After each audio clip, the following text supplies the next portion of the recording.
check. See if this thing is working. Hello, hello. All right, we are good to go.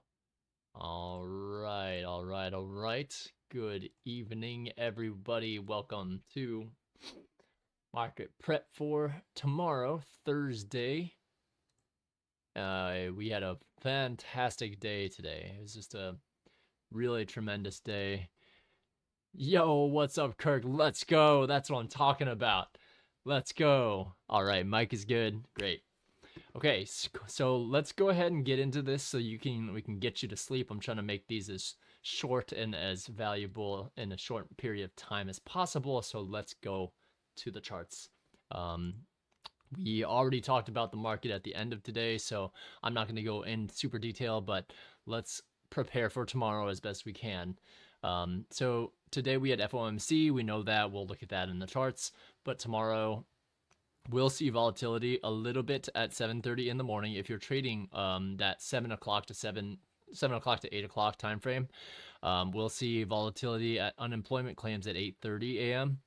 And honestly, like, to be very frank, if you're not done trading by 11:30 a.m. tomorrow, you don't want to be trading the second half unless you see something maybe at 2 o'clock in the afternoon session. But even then, it's going to be a brutal, it's going to be a really choppy, kind of really difficult day tomorrow in the afternoon. So if you're going to trade tomorrow or look for high probability trades, the only ones that might come through are maybe leading up to unemployment claims, so that 7 o'clock to 8 o'clock range, or opening is probably going to be pretty rough. I'm not going to lie. It's always a rough time the day before non-farm employment change, which is tomorrow morning, Friday morning at 8:30. So be very careful in the afternoon, and in the afternoon, meaning anytime after 11:30 a.m. and onwards, because it will be difficult. So keep that in mind for tomorrow. So let's take a look at where we think tomorrow can go. All right, so for this, actually, let's start at the weekly so we can ground ourselves on where we are at right now. So you can kind of see, let's zoom in super far so you can see the candles themselves, right? So we see on the weekly that it's headed up towards this weekly volume imbalance. It traded up there a little bit, but it hasn't given us a full candle up. So my guess, if I were a guessing man, I'm guessing we continue this road up a little bit further, maybe retrace a tiny bit, but continue this road upwards a little bit until, let me get rid of this thing first. Until we get to this, let me see if I can get this kind of volume imbalance area on the weekly. And what resides right beneath there is a top of a old new week opening gap, followed by a bearish order block. This whole thing is one order block. So those are things that my eyes are instantly drawn to. This high of this previous week is also something that I'm drawn to. But notice how we have come immediately to the 50% point. And this is like pretty crude drawing, but roughly 50% mark of that wick on the weekly. That's no coincidence, okay?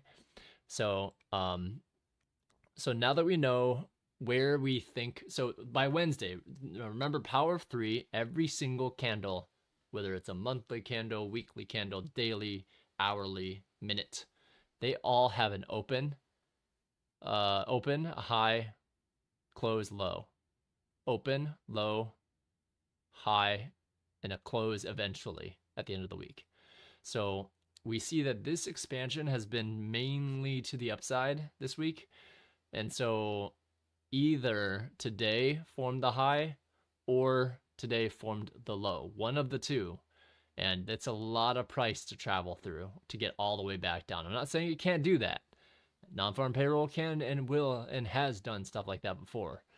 But just keep that in mind, that with the power of three, your likelihood of this candle going all the way back down here, 600 points on NASDAQ.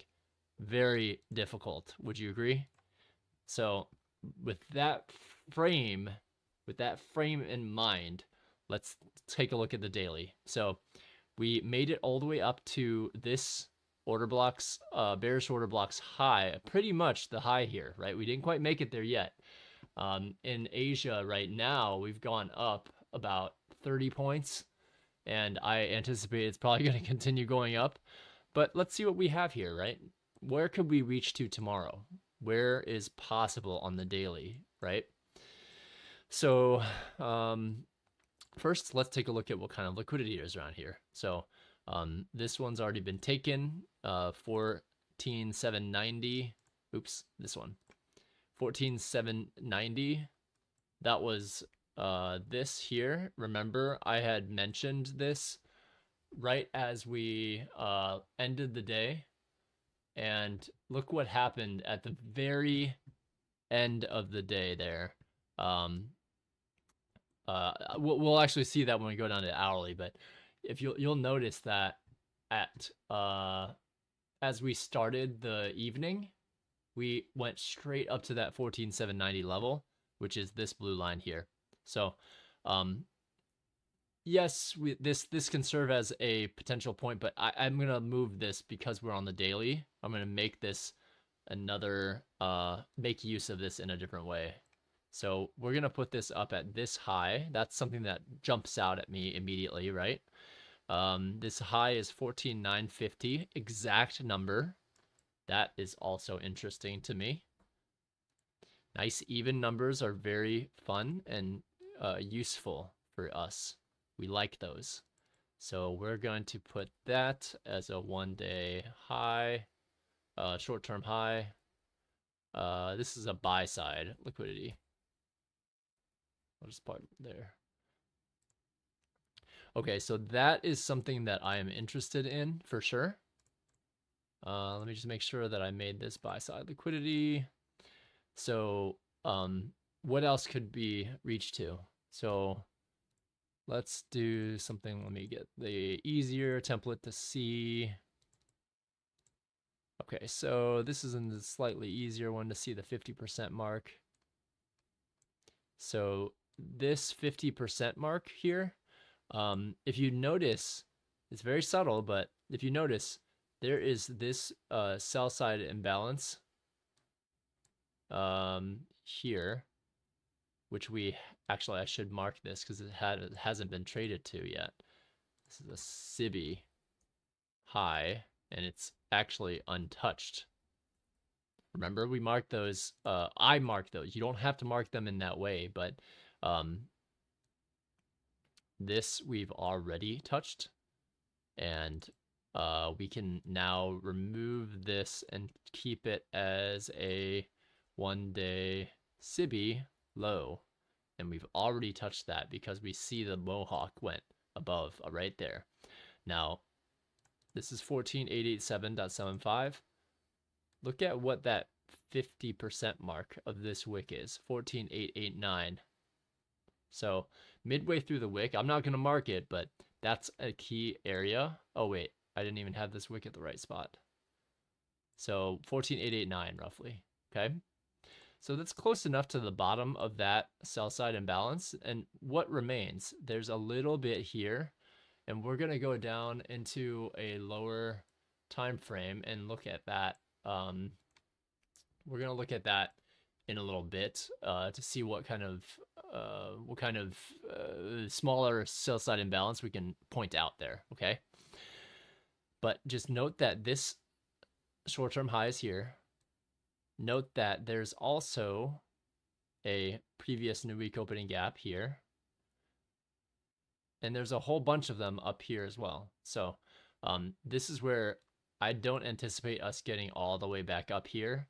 I think maybe we could take this out and maybe take out the remaining bit of this daily imbalance. And that would then reprice, you know, I could see Friday repricing up there, immediately rebalancing, coming back down and continuing downwards. A lot of people are going bullish right now, and it's possible definitely possible if we can make it above here and stay up there. But in order for us to truly have a market reversal, we're going to make it above this one here. And with it being November and December, typically seasonally, those are bullish. So if nothing crazy happens, if war doesn't break out, I mean, even if war breaks out, it could still trade upwards as well. So we're still bearish until we see evidence otherwise, okay? Or a macro bearish, right? So that's what we see on the daily. Let's hop down into a lower time frame for now.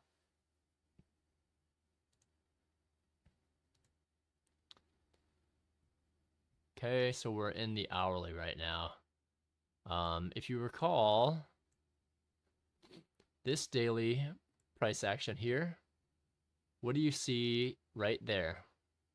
That's an hourly fair value gap, which we ended up going to back on October 24th. So there's some that is left filled in up here. You can kind of see it right there.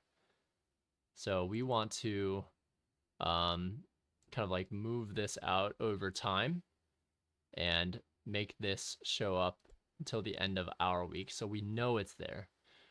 We know this, and let's move this back a couple days. Oops, too far. So we still see this fair value gap is there. We know that it's up above this wick. Price traded up to that wick, so there's a little bit remaining up there, and we'll keep that on our charts for the time being.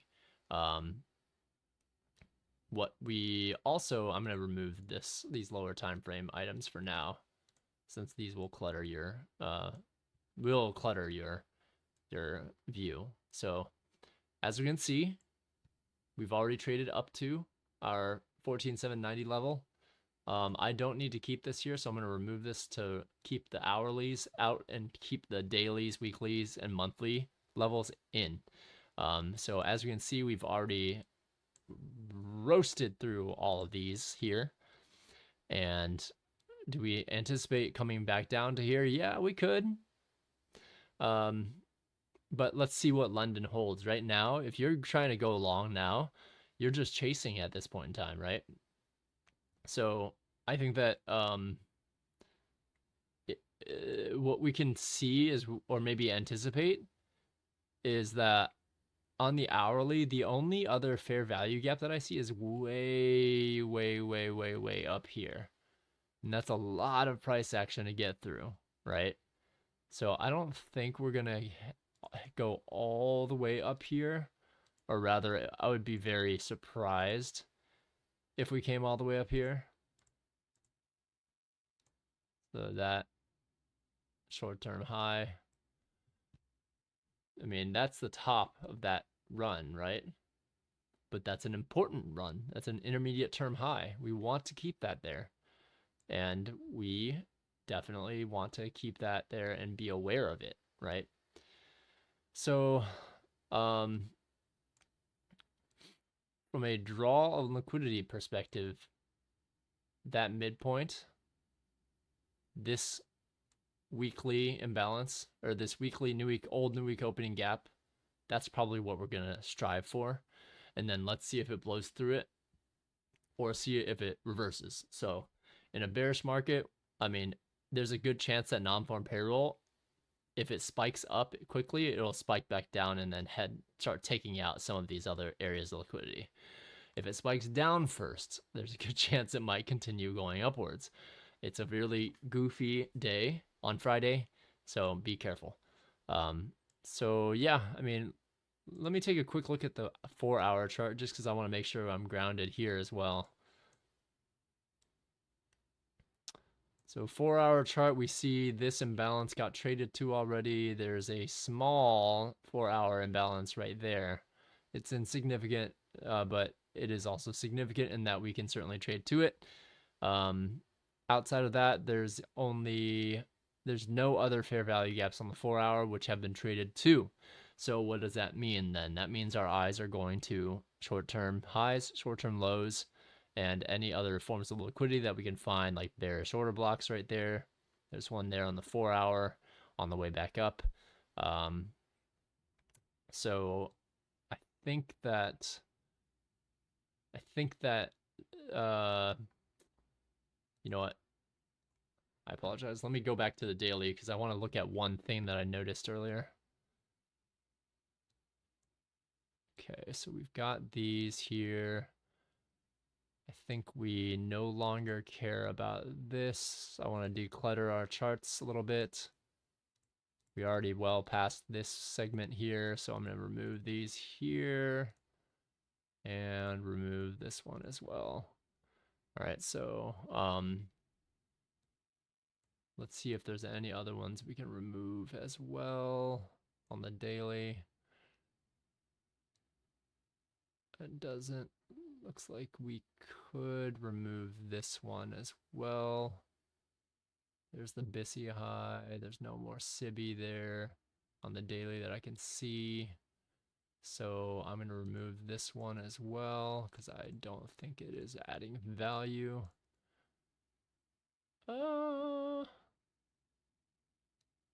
It's traded through already multiple times. Same with this one too. So this volume imbalance is irrelevant right now. There's other more important ones that we'll want to consider because this is traded through multiple times. So I originally had this on here back when we were still further up, right? So I'm going to remove these so that our charts are a little bit clearer and we can focus in on the important things that we see on the daily. So, okay. So let's see, what is this one here? 15-minute order block. We want to get rid of that as well. I'm going to go see if there's any line up there or not. I don't see it, no. Okay, we're going to get rid of that as well. Less clutter, great, that's good, that's what we want. And so on the daily, we want to also have marked. Let me see if I have any other volume imbalances down here I could make use of. So on the daily, there's one up here. See that? It's a daily volume imbalance.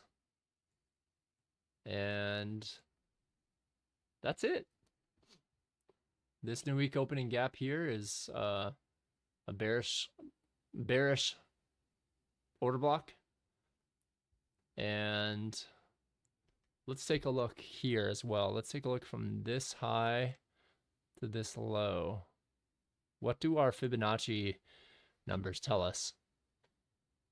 So we can see that we've traded up to equilibrium, and that's good. Now, what does that mean from an algorithm standpoint? This means that we are now in territory that the algorithm and institutions are allowed to sell short. That doesn't mean they're going to sell short immediately at 50%, though. That means that we are now looking for any areas of liquidity where we can expect a market maker sell model to happen. And this is going to be one of the most exciting downturns if it does what I think it's going to do. I still see that buy side here. I still see that there's that kind of like daily remaining gap of this purple line and that purple line. There's only this segment remaining. So because we haven't had a full candle close above that, I'm going to leave that open there. I'm going to leave that available, and I'm going to refer to that as we go, because what else is up here at the 61% retracement mark? There's all that's right there. The 14,950, 61.5%, fair value gap remaining, outstanding balance of the sell side imbalance on the daily. That's all there. So I'm guessing we trade up to there today, or sorry, tomorrow, and then we leave this volume imbalance up there.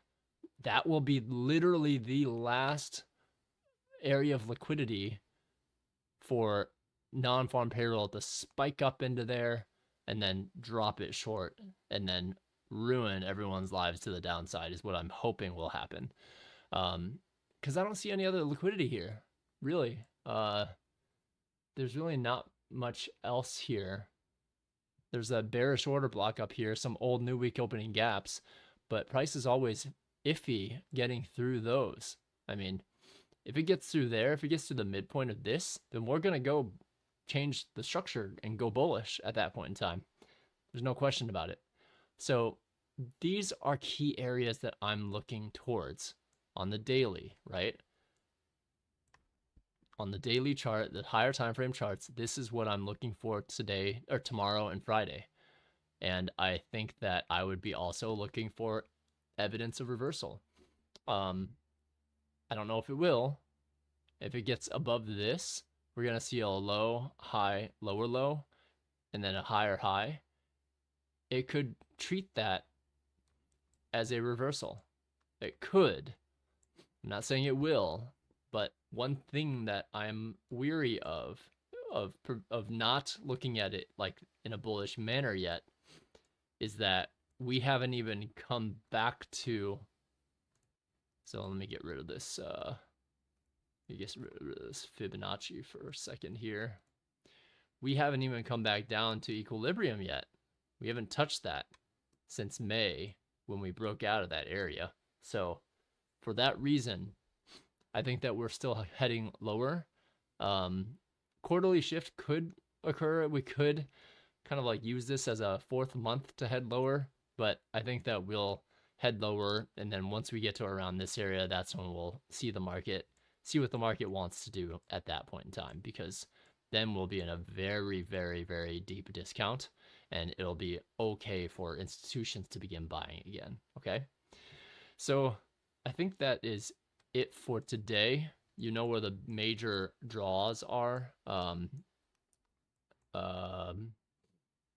then I think for today, let's go straight to the 15 minutes so we can look at some of the price action from today.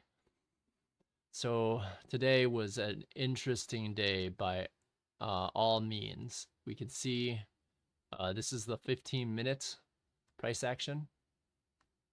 We can see that we had marked these out on the hourly, right? Remember all those on the hourly chart we marked out at the beginning of the day before price got all the way up here, right?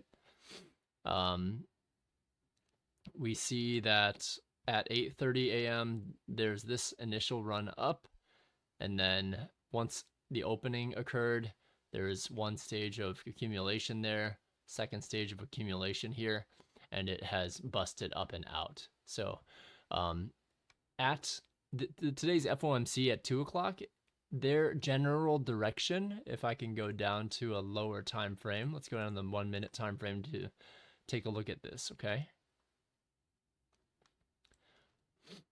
All right, so this was a tricky one, because what ended up happening was that this first move here was to the upside, and right at 14:30 we had a fade that went straight down very quickly, incredibly quickly, right? It went straight down and took out this sell side here, all the way back from 1240. This sell side got taken out, right? So knowing that we had still been creating higher lows and higher highs earlier, we were looking for that, and some people went long there, and then they got if they held it, then they would have had a very meteoric rise to end the rest of the day, right? But all you needed to play was this move from 2 o'clock to 2:30. Boom, that was the larger move. So fading that and taking it back either below here. So what is that low? 14,571. Or here, 14,562.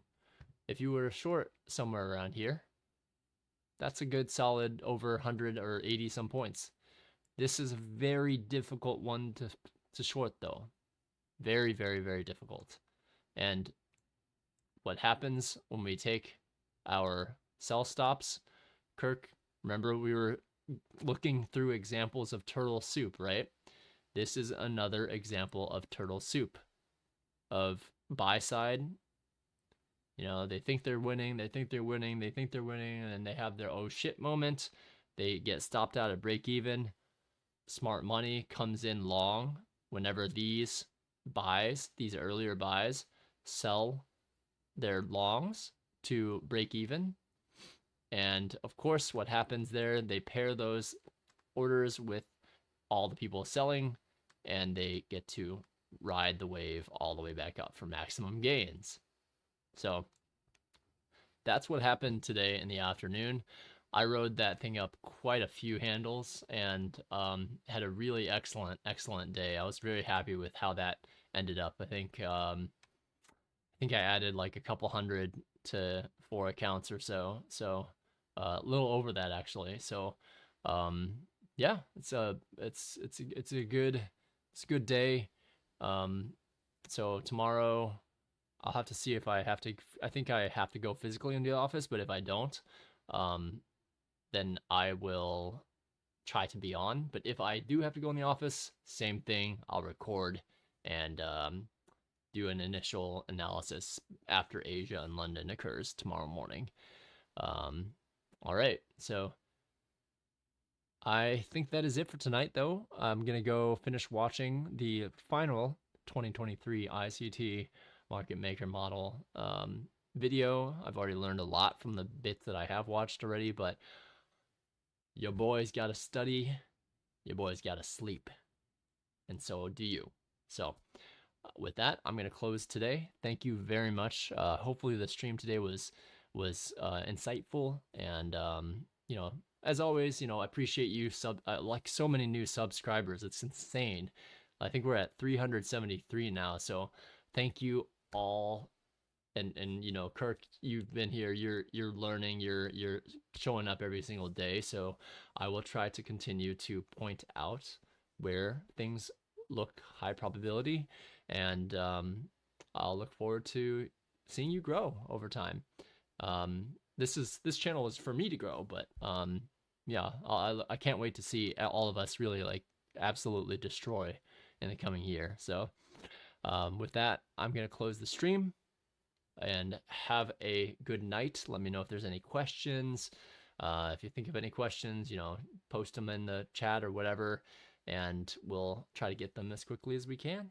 And or I'll try to get them as quickly as I can. And yeah, so have a great night. Get some rest.